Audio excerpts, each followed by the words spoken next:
বুকে বড় জ্বালা বিএন সাহেব। তাহলে তো মনে হয় বিয়ের গ্যাস্ট্রিকের সমস্যা, গ্যাস্ট্রিকের ট্যাবলেট খান। এই ব্যথা ট্যাবলেটও যাবে না বিএন সাহেব।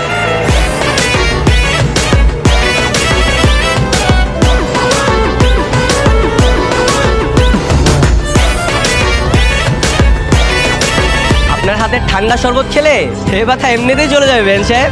কিছু দেরি না করে আগে আমাদের শরবতটা খাওয়ান। এভাবে তো শরবত খাওয়াবো না, আগে আপনাদের সাথে আমাদের দেনা পাওনার হিসাবটা ফাইনাল করি, তারপর না হয় শরবত খাবেন। আরে আফসোস, দিন আমাদের কষ্টটা বুঝলো না। হ্যাঁ বিএন সাহেব, আমরা শরবতটা খেতে খেতে হিসাব নিকাশ ফাইনাল করি, সমস্যা নেই।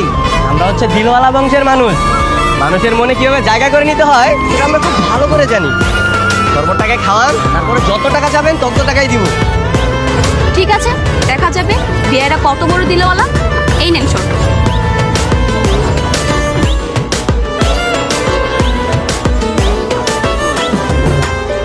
ঠিক আছে, এখন বলুন আপনাদের গেটের ভাড়া কত? 1 লক্ষ টাকা। ছি ছি, এটা আপনি কি করলেন? সরি সরি সরি, আসলে 1 লক্ষ টাকার কথা শুনে হঠাৎ করে আমার গ্যাস্ট্রিকটা বেড়ে গেল।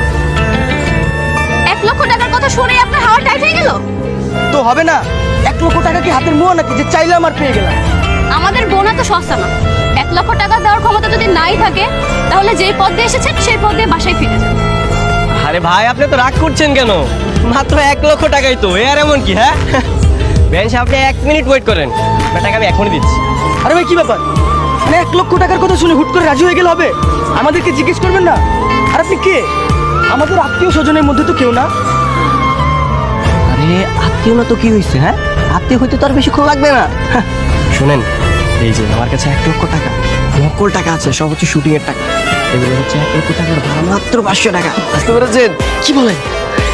তো বলেন, আমি বরের কি হই? ভাই ভাই, এই নেন বেন সাহেব, আপনার 1 লক্ষ টাকা। এবার তো ভিতরে যেতে দিবেন না? কেচিটা দে তো। এই নেন, ফিতাটা কেটে ভিতরে আসেন। আরে আরে ছাড়েন।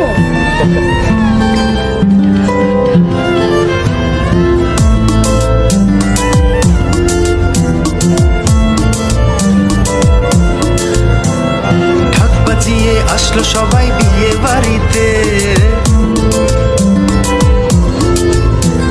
খুশির আমেজ বইছে আজ সবার মনেতে। ঢাক বাজিয়ে আসলো সবাই বিয়ে বাড়িতে, খুশির আমেজ বইছে আজ সবার মনেতে। বরের জুতা গেল চুরি, বেআইবেন বাড়াবাড়ি, হবে নাকি সবাই মিলে একটু বাংলা ডান্স? এই দাঁড়া, নায়িকাদের মতো এমন কোমর তুলে দিলে কোথায় যাচ্ছে শুনি? আরে সরকার জন্য বিয়ে সাহেব শরবত খেতে পেয়েছে, ওনার জন্য শরবত বানিয়ে নিয়ে গেছে। বিয়ে সাহেব? কোন বিয়ে সাহেব? আরে গেটের সামনে ওই বিয়ে সাহেব আমাদের 1 লক্ষ টাকা দিল না, ওনার নাকি গলাটা শুকিয়ে গেছে, তাই ওনার জন্য শরবত বানিয়ে নিয়ে গেছে। আহা, শোনা গো আমার, ওই বাটপাটার জন্য তোমার তোরা দুটোই করতেছে, তাই না? দে শরবত আমার কাছে দে। আরে সাবধানে পড়ে যাবে। হইছে, তোকে এত কিছু দেখতে হবে না, যার মনে যা। এই তুই কি সত্যি শরবত নিয়ে যাবি?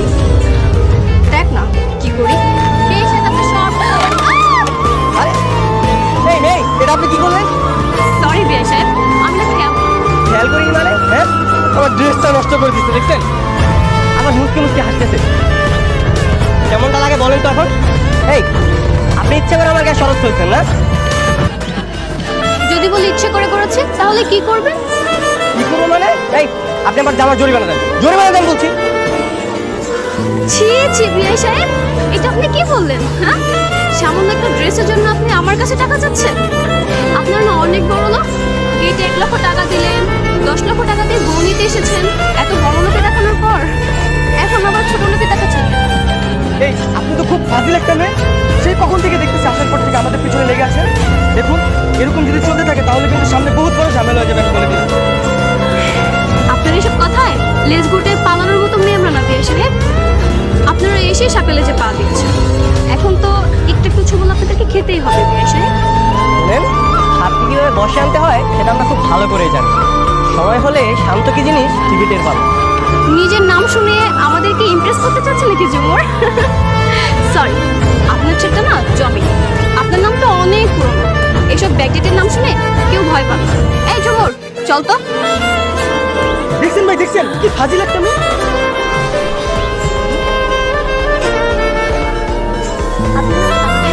হ্যাঁ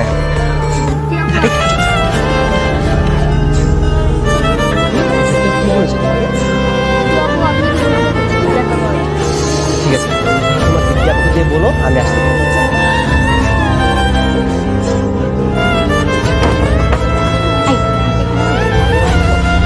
বিয়ে খেতে কেন আসবো?